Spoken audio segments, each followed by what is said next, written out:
I am creating a rain collection system here. I have a space in my yard that the hose doesn't reach to. It's not near any hose bibs, but I have a garden, so I've been stretching hose all the way across the yard.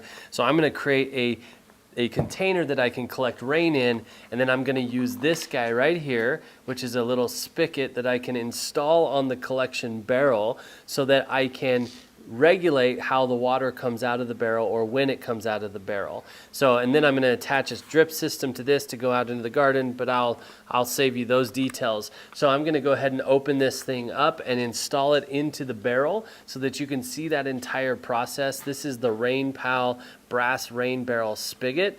Well, let's take a look and see what it looks like inside. I'm going to use this sharp edge of the drill bit here to open it up. Just cut this label here. I will say on the outside of the box, it gives you all of the instructions and details that you'll need to install this in different places. So you're going to need an electric drill, a 13/16 or 7/8 drill bit. The drill bit we have is a little bit too small, or a little bit smaller than that, but I think we'll be able to make it work. And then a 1-inch wrench or adjustment wrench to install it. It's lead-free compliant. It's a quarter-turn ball valve. I'll show you that in just a second. That's important when you think about the spigot that you want. It's a stainless steel screw. So here, stainless steel screw, it's not going to rust, it's not going to corrode. All of that sort of stuff is really important if it's going to be sitting in water, obviously. It's an aluminum handle, so it's not a plastic handle. It's not going to break off on you. We have the recessed gasket. I'll show you that in just a second. And then we have the garden hose thread on the end so that you can screw anything to it that you want to. Let's open this thing up and take a look at it actually. So here's what we're talking about. This is where you're going to attach the hose. It's nice brass or probably stainless steel. It's not going to corrode. It's not going to rust. The hose bib's not going to, or the hose threads aren't going to mess with this. This is the quarter-turn ball valve.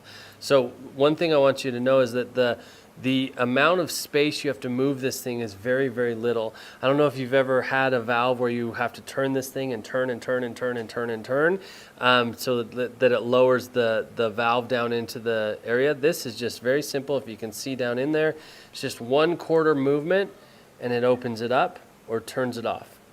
Now this is metal up here, so well built, so that's not going to break off.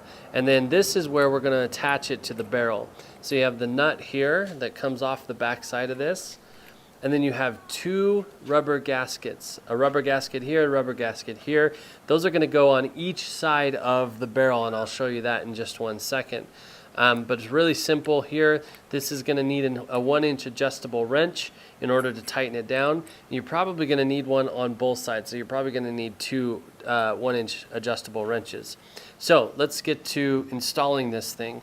Really, really simply, I just want to identify the spot that I'm going to put this on. I want it to be right about here because I want it to be low enough where I can utilize most of the water, but then I also want it high enough that I can get a hose attached to it. So there's kind of a line here on the barrel. I'm just going to use that as a guide and where to put the hole. So let's drill this hole.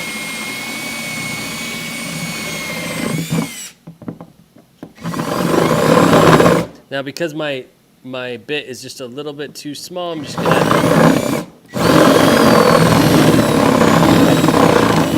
rotate it around and make it a little bit bigger.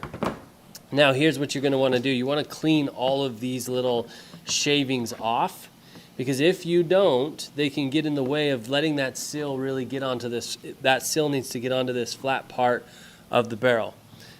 So now what we're going to do, we're going to set these things aside. We're going to take off the back nut of the spigot and the washer. That's important.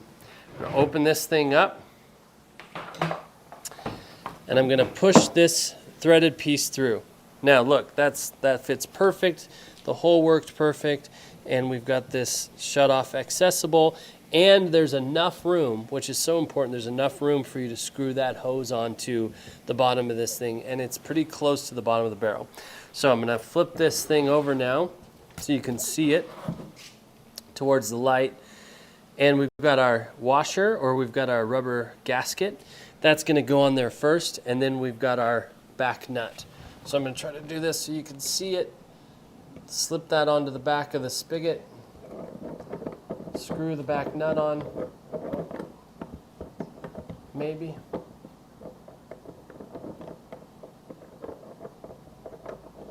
There we go. Now I can get this pretty good hand tightened. I'm not going to show it to you, but I'll get two 1-inch wrenches here. One on this right here where it's notched, and then one in here, and I'll just get this thing tightened right up. But you can see that thing's ready to go, collect rain, and then water our garden.